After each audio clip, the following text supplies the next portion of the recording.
And accumulations are collect by listening to the teachings, may attain the state of a Buddha to be able to benefit all sentient beings.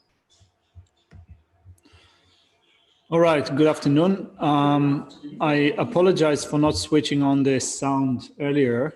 Sometimes I see kind of your messages coming in, and if there are like 3 or 4 messages, before reading the messages, I know that I have to look at my sound box and unmute myself, so apologies for that.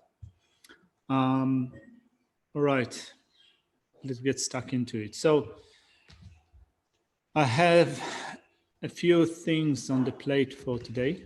Not too many things, not this.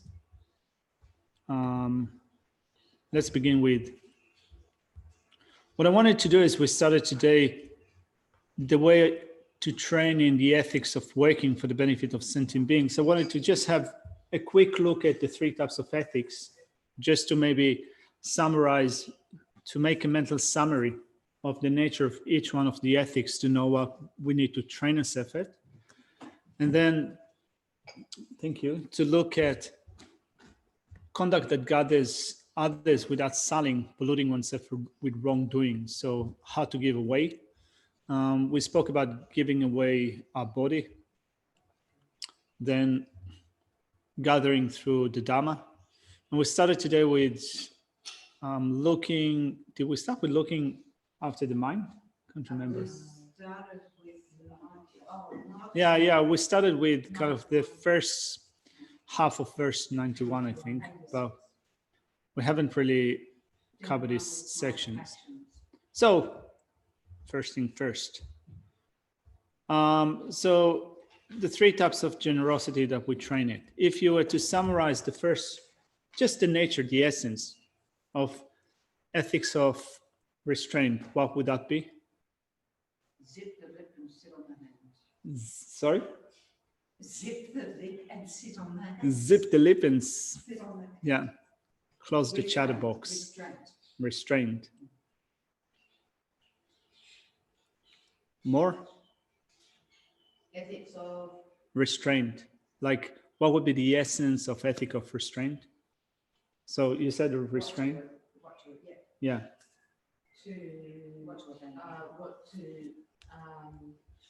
What is suitable to do and what we have to abandon. What is not suitable? Getting the knowledge to do. Yeah. Knowing what to do and what ought not to do, and abstain from what we ought not to do. Olaf is saying from negative actions. Yes, altogether, I agree with everything that you said. It's mainly as ethics of abstention.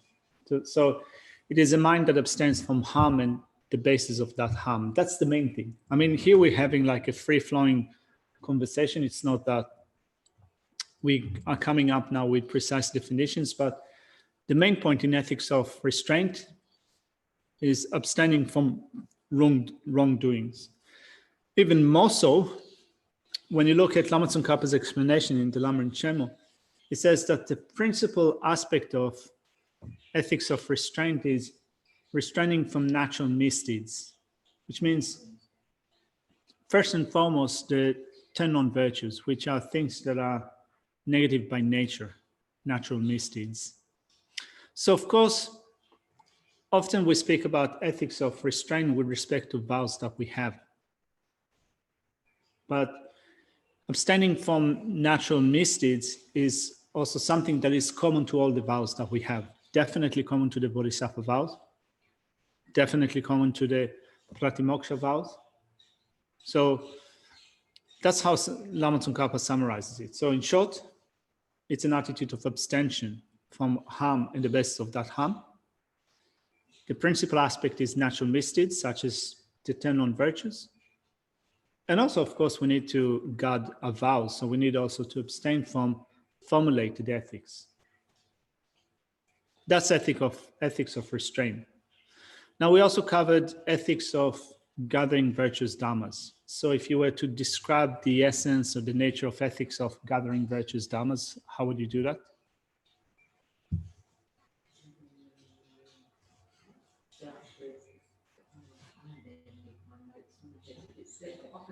It's okay to look at your notes. It's okay. The opposite to the non-virtues. The opposite to the non-virtues. So acting in the virtuous way. Acting in a virtuous way, or cultivating virtuous states of mind, the six perfections. Cultivating virtuous states of mind like the six perfections. People at home.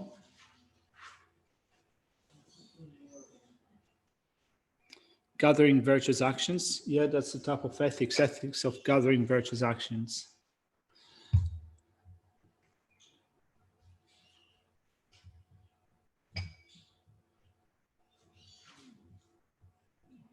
All right. So you can't find your notes in the new book. All right. So in the Lamrim Chemo, Lama Tsongkhapa says, generate virtues not yet generated. Maintain those that have been generated and increase your virtues furthermore.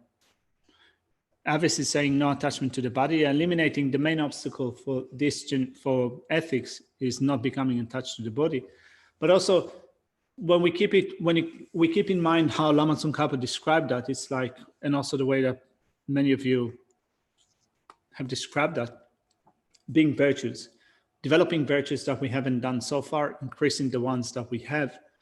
And in order to do that, Shantideva said, you need to keep in mind the 27 gateways of mistaken conduct. Avoid that.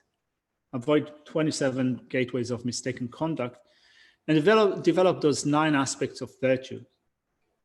Being, first of all, through knowledge, become certain about the Dharma, being resolute in the Dharma, having a sense of shame, losing the fixation on the self, the I, and so forth. So treating those 2 areas, virtues states, becoming virtuous in attitude and becoming mindful of mistaken gateways for wrongdoings, for downfalls, and also with introspection, checking that we're not acting in a way that is negative way. That's the main gist of ethics of gathering virtuous actions, right? Becoming virtuous in all ways. Then we have ethics of working for the sake of others. How would you describe the nature of that ethics? It's like self-explanatory, isn't it? Yeah. Working for the sake of others. Well, it's not harming Six others. perfections, the 4 ways of gathering.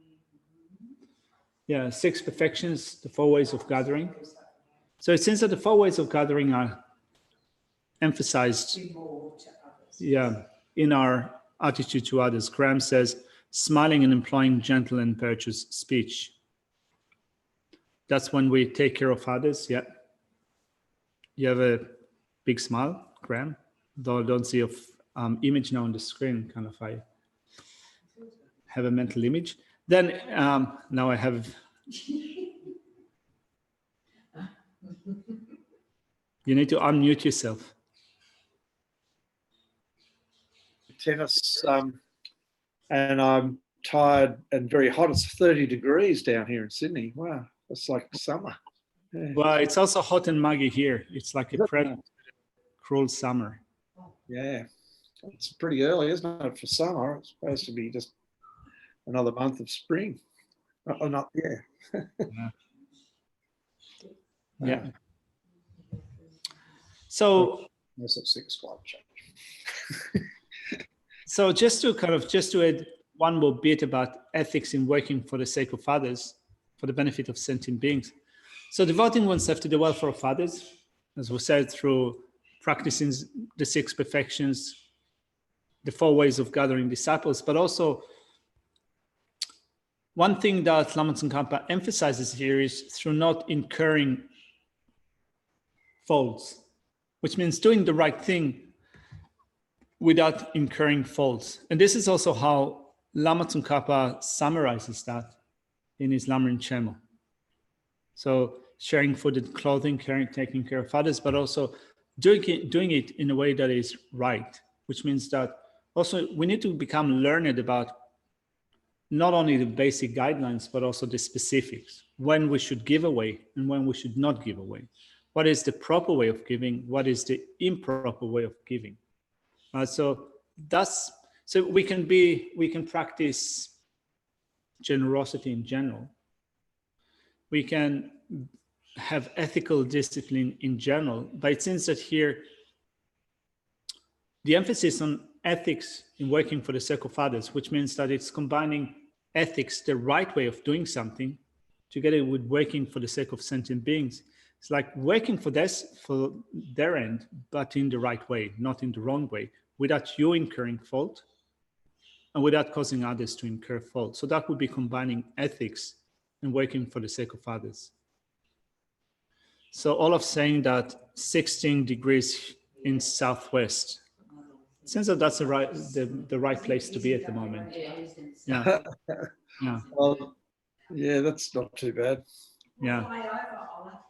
Yeah, we're moving over. Make a space. We're not allowed to move over. It's even stricter than Queensland. I can hide at the back of a truck and hope that nobody finds me for 6 months. Oh, big fines coming for you. Yeah. We want to keep our little bubble over here. All right. Which means sure stay you do. out.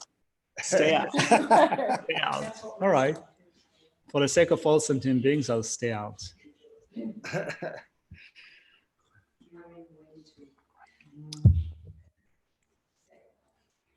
All right. So I think that we had a brief summary of the 3 types of ethics.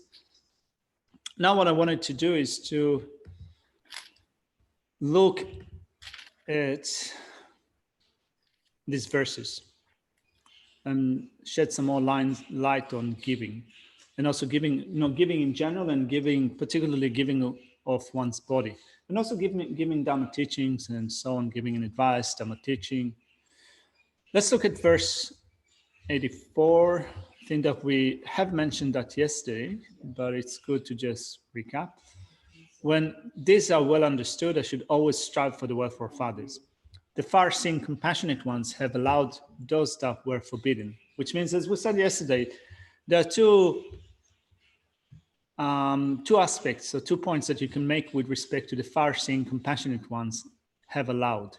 So you can say that the Buddhas, imbued with great compassion, have made some provisions for acting in a way that is generally forbidden in particular scenarios. So that's one interpretation.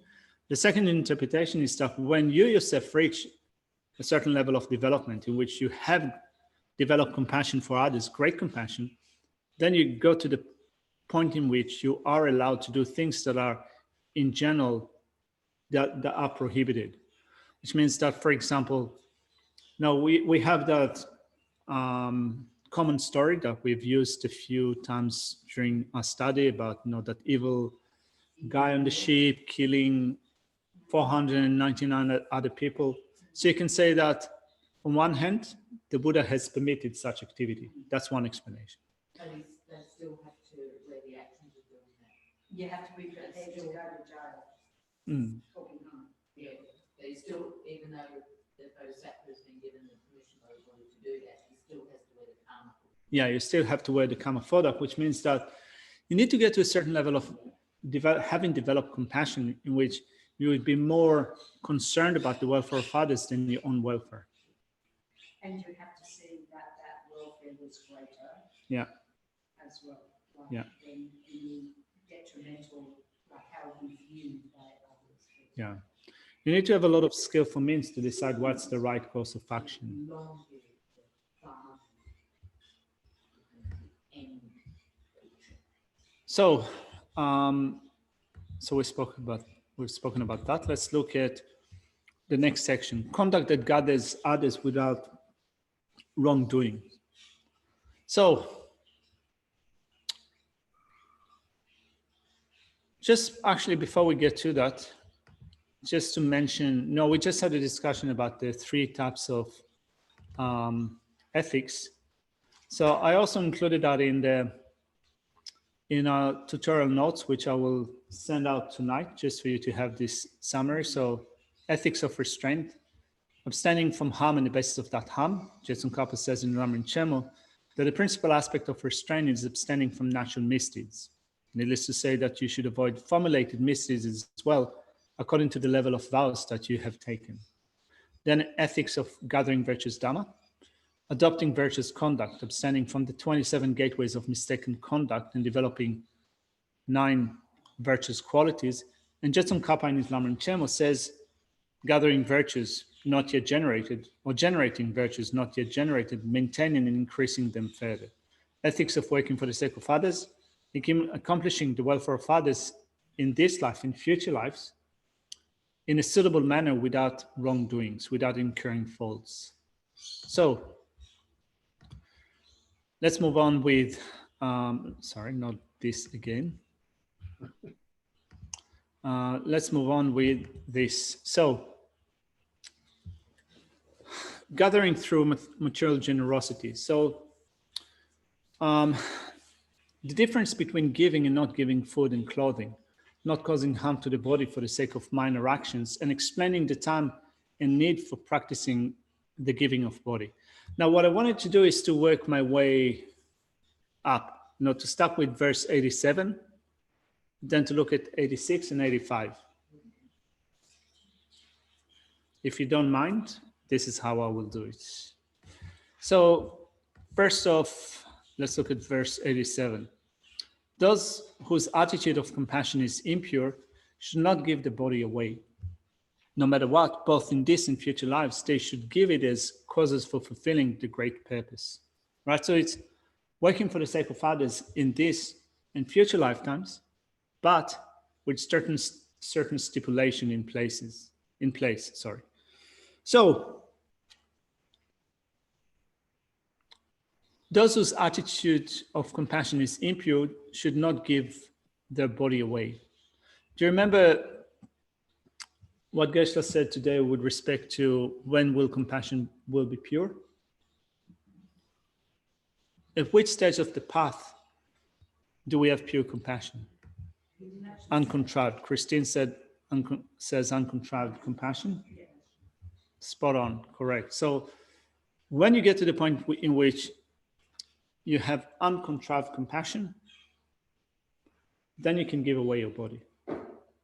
But of course, you can give away your body when there is a purpose, a greater purpose in doing that. If you're giving your body away for the sake of fulfilling a trivial purpose, you shouldn't do that. So at which point along the way do we develop uncontrived compassion? To begin with, what is uncontrived compassion? We don't actually think about it, it's just generated. Just, When you don't actually think about it, you just generate it. So it is before you enter into the path of accumulation, or maybe on the path of accumulation. So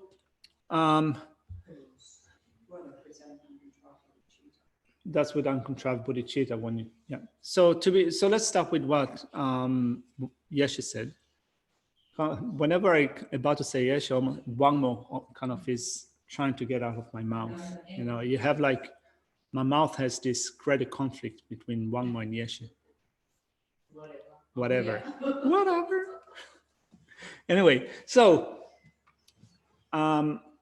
it is correct. So we speak about uncontrived compassion, uncontrived bodhicitta, which is the mark for entering into the Mahayana path, and uncontrived determination to emerge from cyclic existence, which is the mark for entering into any path.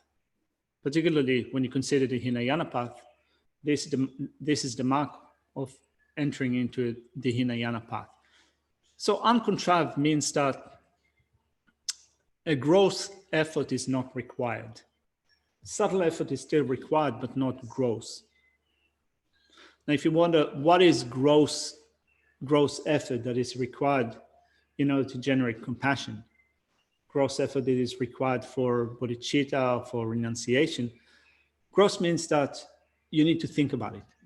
You need to not only think about it, but you need to think about it in a close way. Like, for example, when we develop compassion, we do that through the sevenfold cause and effect personal instructions, for example, as we think of, first of all, impartiality, equanimity for all sentient beings, becoming mindful of the kindness of sentient beings. Becoming mindful of all sentient beings as having been our mothers, becoming mindful of the kindness, developing the wish to repay the kindness, then we develop affectionate love and compassion, in whichever way you approach it. So you're going through a step-by-step process in which you need to think and analyze and internalize these points, and that gives rise to compassion. But since you're working on a step-by-step process, it is still a course intellectual procedure. But you get used to that to the point in which course effort is no longer needed. There's still a subtle thought that is involved with compassion, because only Buddhas can work without compassion. Only Buddhas can work without conceptuality. A Buddha's mind is solely free from conceptuality. All the consciousnesses of Buddha are direct perceptions. They are perceptual consciousnesses. They are not thoughts in the mind stream of Buddha. And therefore, their compassion is completely perceptual. No effort is needed in their compassion. But for someone who is not Buddha, which means bodhisattvas, even bodhisattvas on the 10th ground, they have compassion, of course, amazing compassion, but with subtle effort, which means that for them, compassion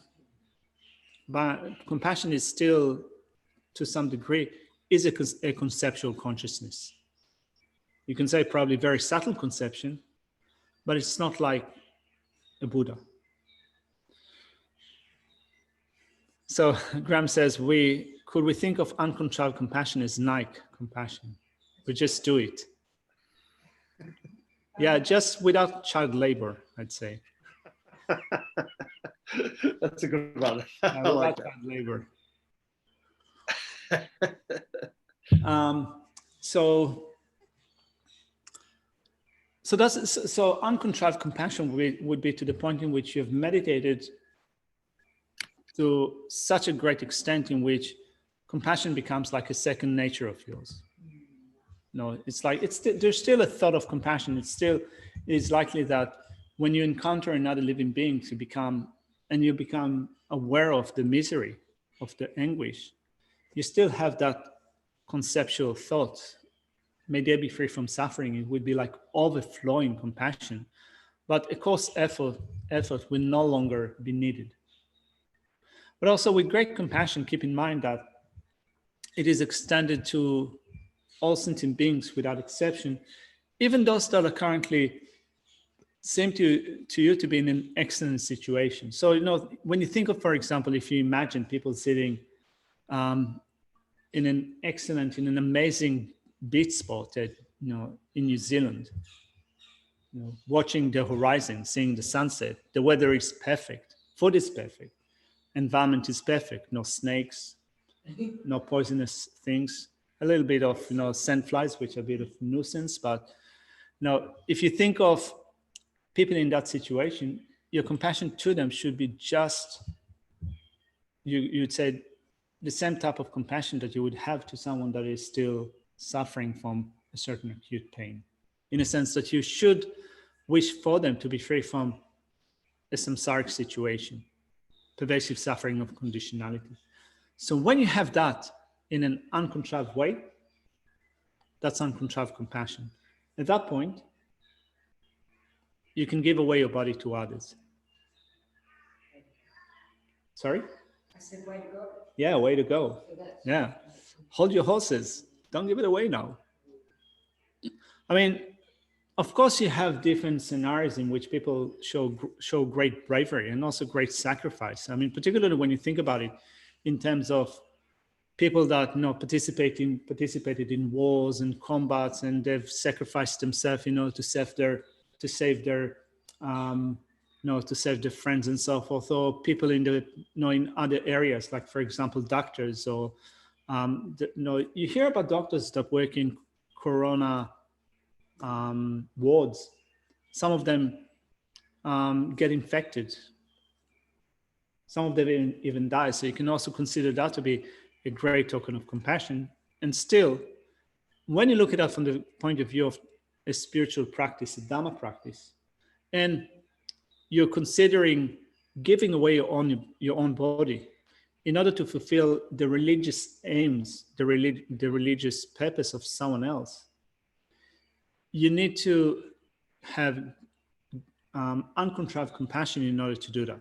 So Geshe-la mentioned that in his session, but also, so then in the break, I also looked at Lama Tsongkhapa's Lamrim Chemo, and this is also what Lama Tsongkhapa says, right? So we had a bit of discussion with Geshe-la about, does it happen on the grounds? Does it happen before the grounds? Geshe-la said, no, it is when you have great compassion, uncontrolled compassion. This is what Lama Tsongkhapa also says in the Lamrim Chemo. So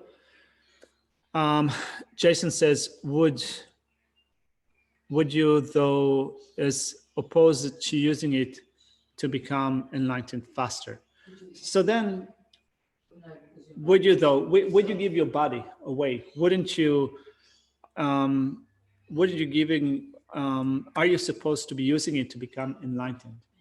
So that, thinking of yourself, if you're doing it for that, be wrong motivation. well, so that's where, when you look at the Lamrim Chemo, there is kind of a list of criteria when you are to give away your body and you're not to give away your body. Of course, you can say that if you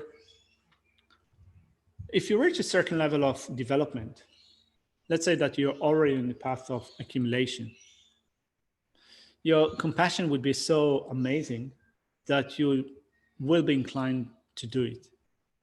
But still, you're already on such a high level of development that it would be a shame to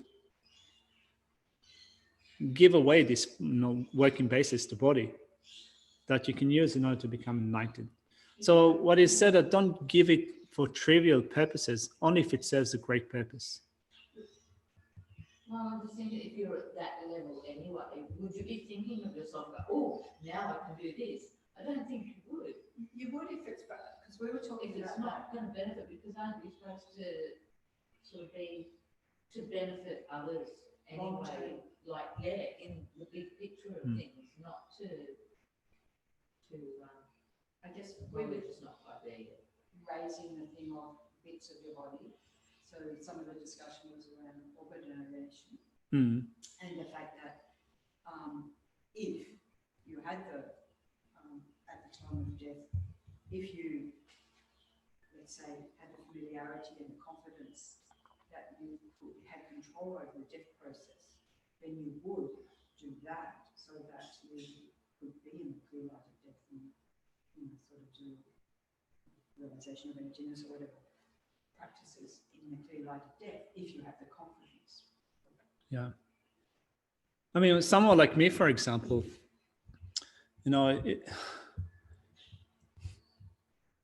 when I look at my mind now, I think that my mind will still be probably agitated and terrified. If I were to be more conscious at the process of dying. So if I were a high-level practitioner with realizations, you could say that at this point in time, organ donation, which could expedite death, probably wouldn't, might not be the right way to go about it. Still could, but maybe not. But since I haven't reached that point yet, then I could consider that. That's why sometimes when the lamas are asked, they say, otherwise, the mind of compassion that wants to benefit others by giving bits of the body at that point may be permissible, but it's not straightforward. So. But still, there are people that, first of all, give away parts of the body without endangering their life. Like, for example, blood donation, donating a kidney, a liver, a bit of your liver. Yeah. So Jane is asking, is uncontrived compassion the same as pure compassion?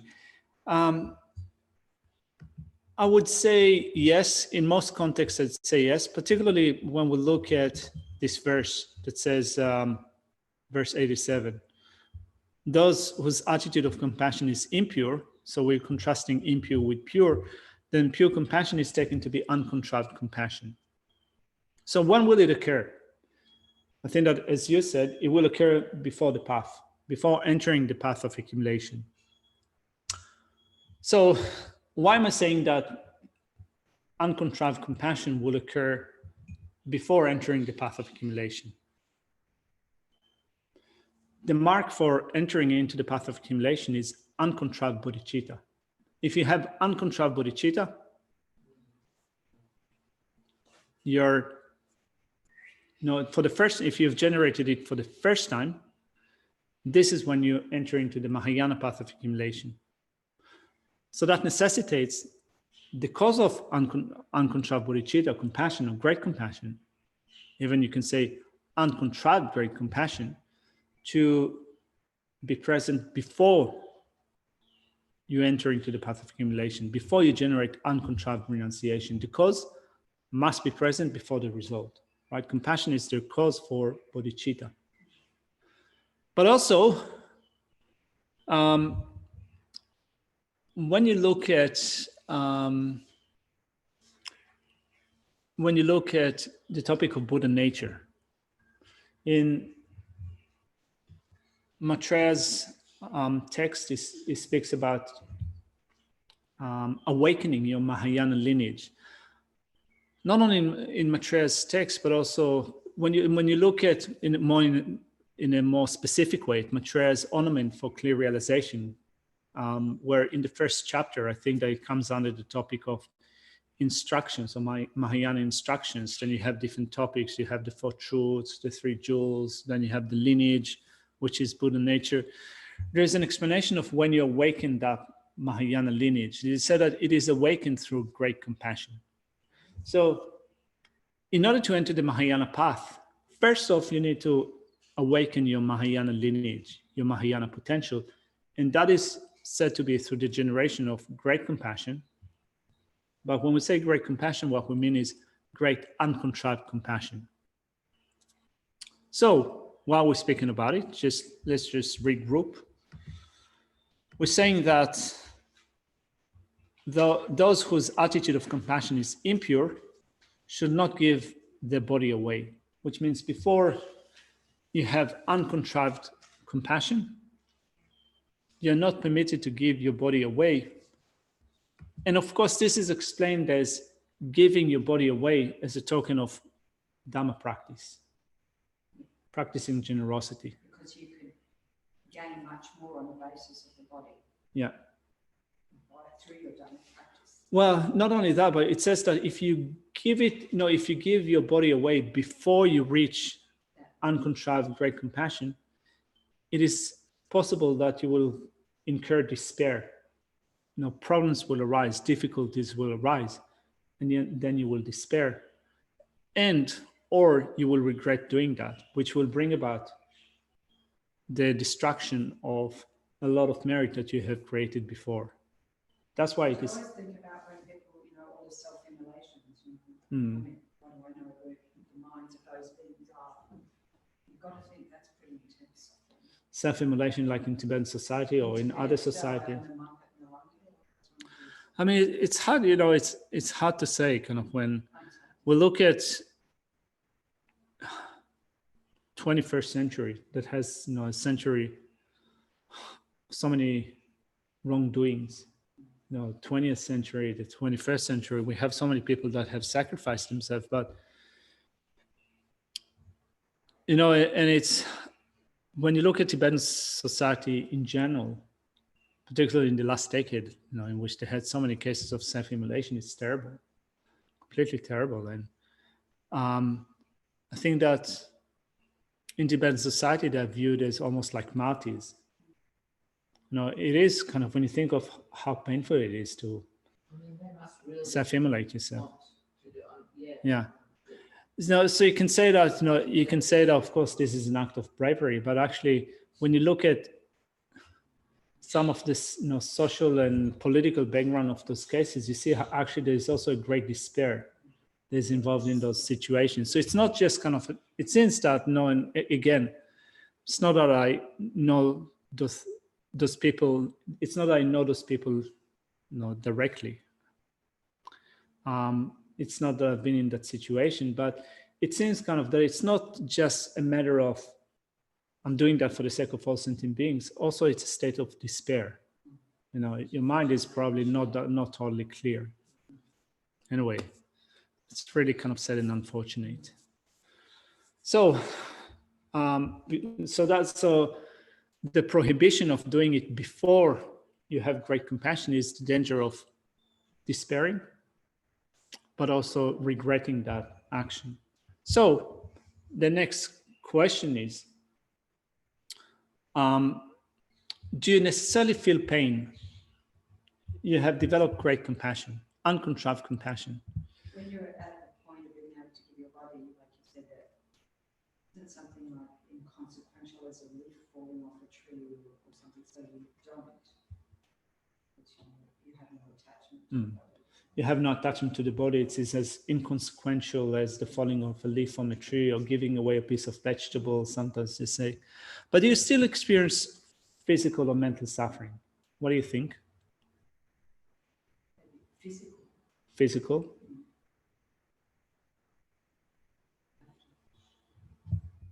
We're talking about a person. Like the Dalai Lama gets cold, you know, got cancer, he has to have physical suffering. So in Lama Tsongkhapa's supplement to the Middle Way, Chandrakirti's supplement to the Middle Way and Lama Tsongkhapa's illumination of the thought, there is a distinction that is made with respect to that. I'll put it on the screen.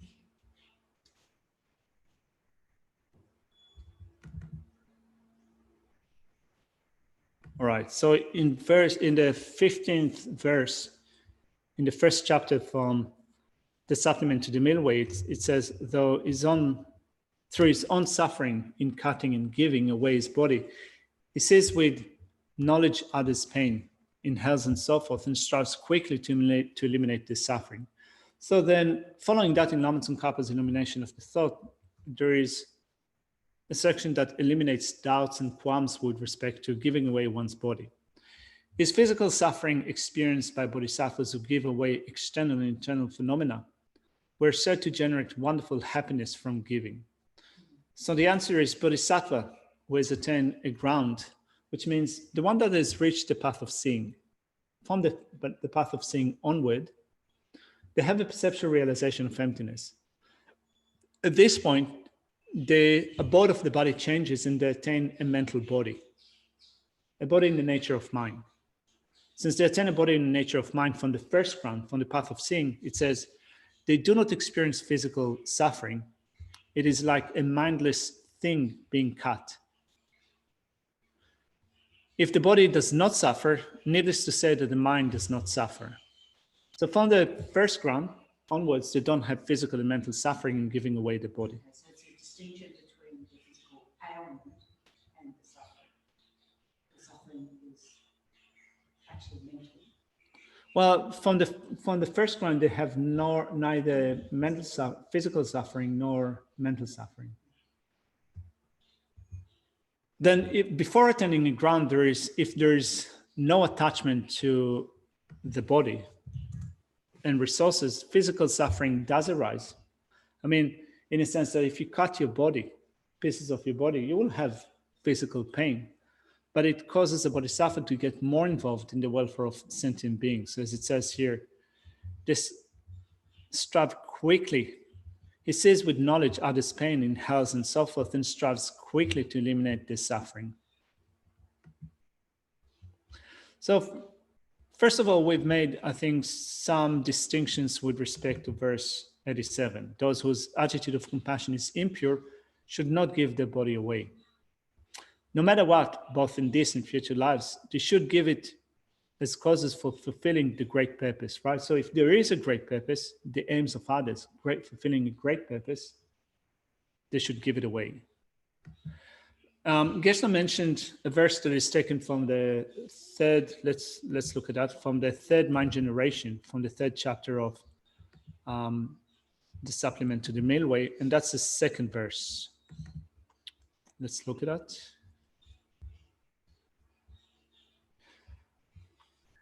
Though another, unjustifiably disturbed by anger, cuts from a bodhisattva's body, flesh and bone, bit by bit for a long time, the bodhisattva generates patience strongly towards the mutilator. Right, so this is this is the verse that Geshe referred to in his session. So if someone, even if someone disturbed by anger cuts from the body of this bodhisattva, not just flesh, but also bone, not in large sections, but bit by bit, not continually, but pausing in between, and not finishing in a short time, but cutting over a long period, the bodhisattva would not get angry at the mutilator. Yeah, that's with the perfection of patience, of disregarding harm that was done to you. Instead, they would generate very strong patience by considering the grave negativities due to which the mutilator will experience great sufferings in the miserable realms. But that's a high level bodhisattva. No, we're not at that level yet. I would say, at least not me in person. That's like in that old film of Chinese torture, Death by 1,000 Cuts. They used to have going back a few hundred years ago and way back. They used to do just that to these criminals, or what people that they said were criminals. Have you heard of that? It sounds very similar to that. Yeah. Not sure, is it Chinese or Japanese? Well, it might have been both of them, but it was definitely my reading a book about the the Dowager Emperor of China. I don't know if you've heard of her. She was a very incredible empress, and occasionally they'd use this terrible method of torturous death by 1,000 cuts, as a sort of a warning to people that you shouldn't break any of the laws, you know. And I mean, that was when China was, I think, mostly a Buddhist country too. It was weird. Yeah, I mean, when you read through Tibetan history, you can see also how Tibetans as Buddhist, Buddhist country, Tibet is Buddhist country, had also. They used to cut people's hands off, didn't they? Things like that, if they were thieves and things. I remember reading about that in 7 Years in Tibet, by Hara, that people who were if they're caught thieving, they could lose a hand or something really minor. They might just lose a finger, and so on, and but that, I think that occurred in a number of other societies as well, not just. We can think of Spanish Inquisition and yeah. But obviously, anyway, Bodhisattva as well. Yeah. So what I wanted to do now is to look at the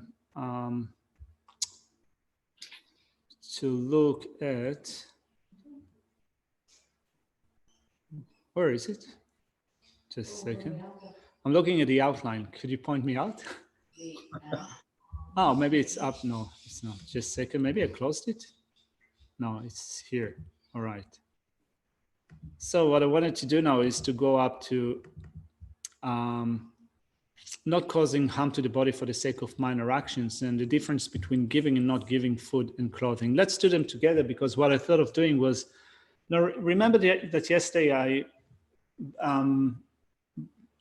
I showed on the screen the outline from Lama Tsongkhapa's Lamrim Chenmo that's explained when to give and when not to give. When not to give, when it is inappropriate to give, inner things and external things. So I wanted to go back to that and cover these 2 points, but also it will also be relevant to gathering through the Dhamma, which says physical actions or behavior which are inappropriate for a listener to assume when the Dhamma is being explained. One should not treat a person who esteems the extensive like one who feels an affinity towards the inferior. So, there are different levels of giving. So here you're combining both giving also with ethics. So, but before we do that, actually, there's one more point that I wanted to make with respect to giving away one's body. So Lama Tsongkhapa had a summary of giving away one's body. He says this, I think I'm done with that.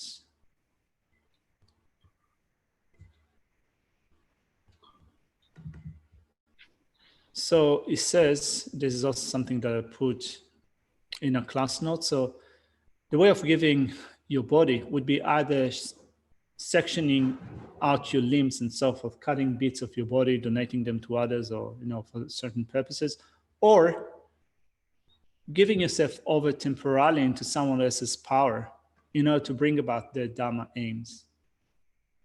So when we think about giving away a body, you might be,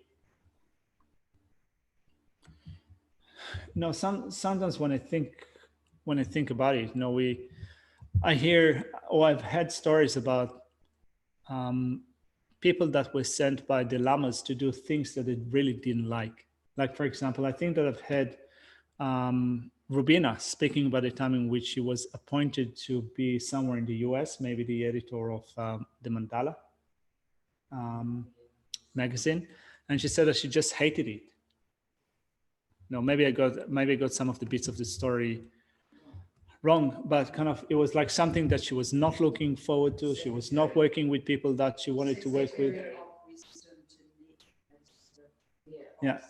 But when you think about it in terms of generosity of giving away your body, I would say that it fits that what Lama Tsongkhapa says, that you offer your body temporarily to do a particular task. You surrender your control. And I think that for us, growing up in our culture where we're educated to take care of ourselves, make our own decisions, be independent, don't let anyone tell you what to do, don't let people step over you and so forth. Offering yourself a service, even in situations where you do not feel comfortable, you do not want to do it. If it's fulfilling someone's aims, Dharma aims, this is generosity of giving away one's body. There are so many examples of that in Big Love Book, those early days of Lama Yeshe and all the students who we hear their names still today, and they're still most of them are part of the organisation. But in those beginning days, all those centres that were started all over the world, the things that he just said, you've got to go there and you've got to do this, you've got to live in these really squalid conditions. And they did it. Absolutely did it willingly. Sorry? Owen Cole, he was in Sydney. Harry just got a new job. Yeah. And he got sent to set up a river. Well, sometimes when you think about relying upon a spiritual teacher and having faith, unshakable faith in your spiritual teacher, and relying upon them in thoughts and in deeds, you're really put to test when they're telling you to do stuff that you don't like. It's not about just kind of eating stuff that you don't like, but completely changing your life over for a particular time, causing you a certain sense of discomfort. And there's in countries where, where there was nothing, any conditions that were just abominable. But that's it. Now, I had occasions in the past when I was daydreaming, visualizing situations in which people that are teachers that are dear to my heart, my own teachers, tell me to do things that I don't like, that I wouldn't like to do. I'm a very independent person. And not only that, when people tell me what to do, I have this inner rebel rising up and kind of thinking to myself, who are you to tell me what to do? So it's when I try to imagine situations where I get an instruction from one of my teachers to do something that I don't want to do, that would be the real struggle. Sorry? No, that's I'm kind of keeping all my bases covered for the time being, but it could happen. It could happen. Yeah. Yeah, mothers everywhere are walking thirsty for a drop of water for the children. Yeah.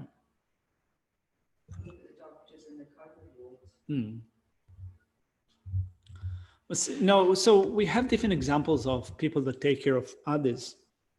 And you can say that that's a great example of generosity, but still kind of, if you want to be kind of really precise in your attitude,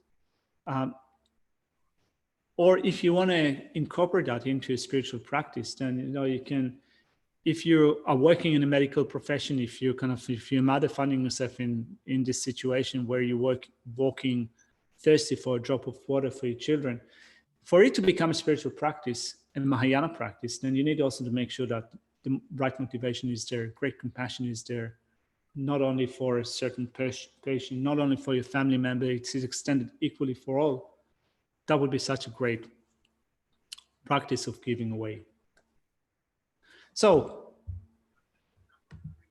then we don't have a lot of time. So what I wanted to do is to go back to the list of what not to give. So Lama Tsongkhapa says, if you look at what not to give, when it is inappropriate to give, you can work out actually when you can give. You eliminate all the wrong ways of giving, you're left with the right or the good ways of giving. So he said, first of all, with respect to inner giving, or giving that is involved with this inner aspect, which we will discuss in a minute or two. So he spoke about inappropriate giving from the viewpoint of time. So he said, do not give away so he gave different examples in the Lamrim Chemo.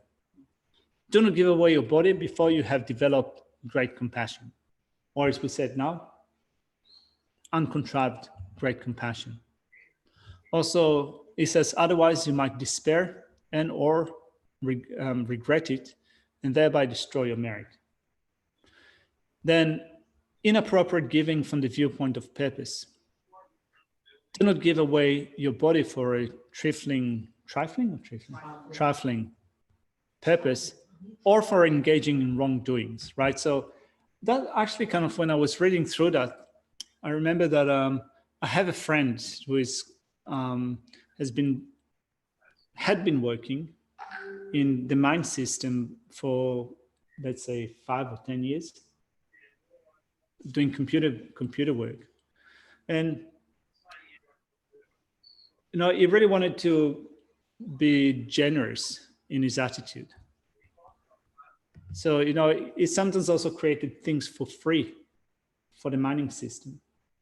Now, I didn't say anything to that, maybe I should have said, but I thought myself, it sounds like almost like an inappropriate way of being generous, in that you're giving for free things to companies that destroy the habitats of others, to people that are involved with wrongdoings, basically. Right? So also, he may feel worse if he was paid to provide that, to do those same things too. Yeah. He may feel that.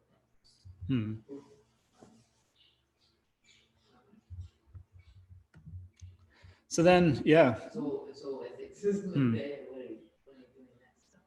Yeah, so don't give away stuff for those that are engaged in wrongdoings. Then inappropriate giving from the viewpoint of the one who asked for something. Like, for example, Lama Tsongkhapa in his Lamrim Chemo speaks about when a demon approaches you and they have a malevolent intent and you're giving them what they need. Who am I to know if a demon is approaching me? So I said, when you're the way that I translated it is, when you're asked by an evil being who has an evil intent to do something, don't give them what they want if they're intent on harming others. Or Lama Tsongkhapa also said that you might be asked to give by someone who is mad or someone that has a disturbed state of mind, who are not really coherent about what they're asking. The mind is not really clear. If it's inappropriate to give them, And they want to come and stay at Chinese, for example. yeah. Actually, this is an excellent example. So we have, and it's also something that I experienced many years ago when I stayed in Ireland for some time. So I stayed in Ireland in County Cavan in a small center. It was really small. There was only one building. The spiritual program was not developed at all. They had every once in a while meditation sessions and so forth, but you had like-minded spiritual Buddhist community that was living in that place. And every evening, everyone, the residents and a couple of visitors, had dinner together.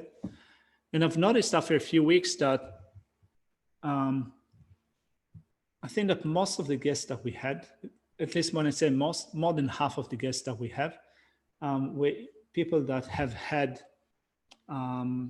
emotional problems or mental problems.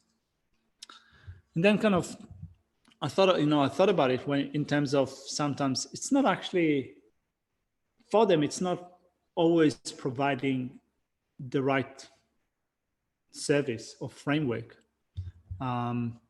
to take care of them. Maybe there are better systems to take care of someone that is in that situation, temporary situation. But also, I've noticed that it seems that it also keeps other people away.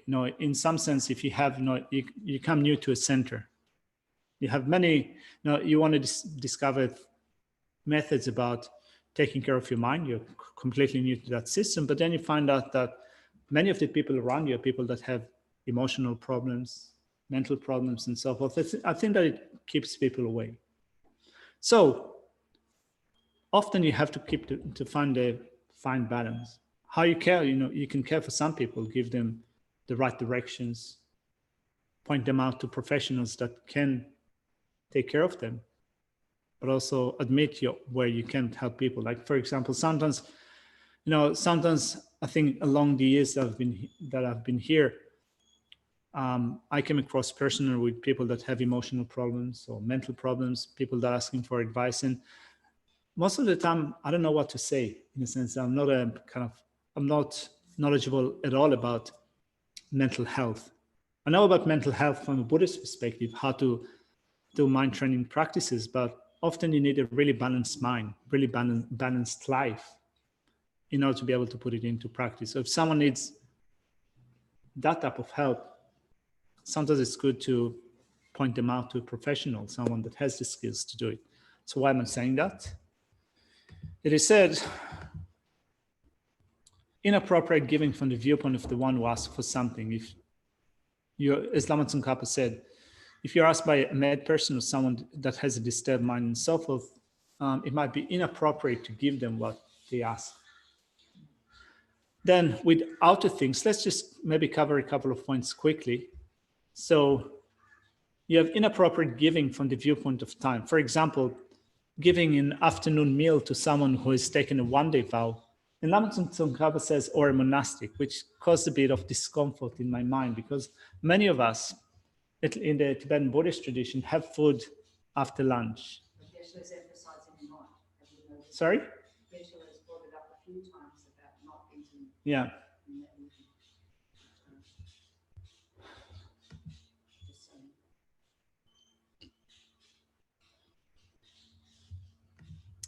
So then inappropriate giving from the viewpoint of the gift. So Lama Tsongkhapa gives few examples. Giving alcohol to someone observing vows, giving food that has gone bad, contaminated food and so forth, right? So you have that in your fridge, it has gone old, someone is asking you for food. So rather than giving them the good stuff, you're giving them something that has gone old. That's good, because that's inappropriate giving from the viewpoint of the gift. So that's spot on. Yeah. Then giving, yeah, giving black foods to those abstaining from them, like giving garlic, onions, radishes to someone that is trying to avoid them. Then giving the wrong food or medicine and or the wrong quantities to those who are sick. So if you have someone that is sick, someone that is that is weak, and if you give them the wrong stuff or you give them too much and it will harm them, that's an inappropriate way of giving. Anyway, it seems that we're out of time, and there are a few other ways of inappropriate way of giving. There are in my class notes, which will be sent out today. And we'll also maybe mention them quickly next week. So what I would suggest, yeah, it says do not give away your parents, and they're included within material things. So it's interesting. It says do not give away your parents.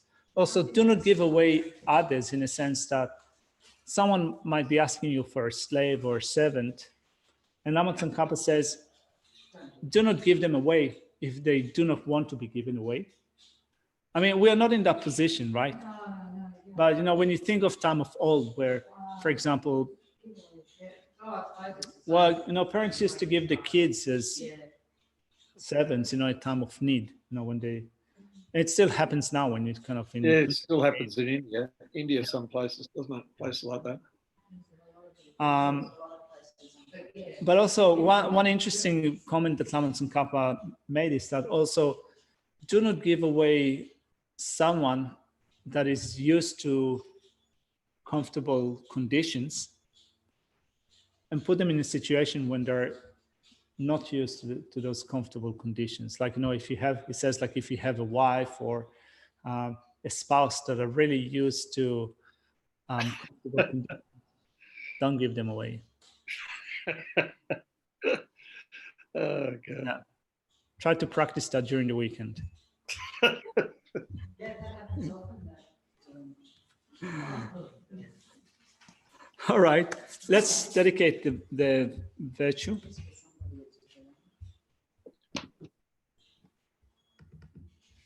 I mean, I think kind of jokes aside, I think that's kind of those distinctions that are made are excellent distinctions because sometimes when we encounter the Dhamma, we get highly inspired and we rush to do everything without really thinking about wisdom. When's the right time to give, when's not the right time to give, what is the right time, what is the right way to give, what is not the right way to give. So it's good to think about these points. So don't forget Father's Day is coming up this Sunday. All right. Thank you, Father. Thanks, Dad. That's for my kids. They'll forget for sure. Yeah. Only joking. All right. May I quickly become Guru Lord Buddha and lead each and every sentient being to his enlightened realm because of these merits. May the Supreme Jewel Bodhicitta, which is not arisen, rise and grow. And may that which is arisen never diminish, but increase more and more. In this land encircled by snowy mountains, you are the source of all happiness and good. All powerful and resident in Gyatso, please remain until samsara ends. You uphold the subduers more away, you serve as a bountiful bearer of all, sustaining, preserving, and spreading Manjunath's victorious doctrine, who masterfully accomplishes magnificent prayers honoring the three jewels, protector of myself and others, your disciples, please live long. Thank you very much. Thank you. Thank you. Thank you, Carlton. Thank you. Thank you. Have a good weekend, everyone. Thanks, Have a great Carlton. weekend. And Father's Day for those fathers. Hey, Shannon, I spoke with Geshe-la today and he said that meeting tomorrow after class is okay.